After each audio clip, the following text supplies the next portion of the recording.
जय जोहार संगवारी हो। मैं हूं आपमन के संग ललिता चक्रधारी। आपमन देखा तो न्यूज प्लस 21। चले एक नजर डालथन बिहने के 10 बड़े खबर में। रायपुर संभाग के जिला में आज बारिश के अलर्ट। राजनांदगांव कोंडागांव में बिजली गिरे के है संभावना। 4 से 6 डिग्री टेम्परेचर बढ़ सकत है। मध्य प्रदेश के 10वीं 12वीं के नतीजा आज शाम 4 बजे हो ही घोषित। मणिपुर में कुकी और मतई गुट के बीच हुई फायरिंग 19 अप्रैल के बाद राज्य में पहली बड़का घटना हुई। कोनो हताहत होए के खबर नहीं। मुंबई बीएमसी में 24 अप्रैल तक पूरा शहर में 5% पानी के कटौती के हुई ऐलान। केन्या में जारी हुई तेज बारिश में 1000 नागरिक बाढ़ ले हुई प्रभावित।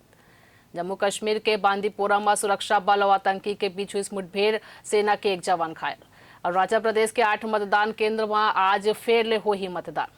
दिल्ली यूनिवर्सिटी में आज ले शुरू हुई कैंपस प्लेसमेंट।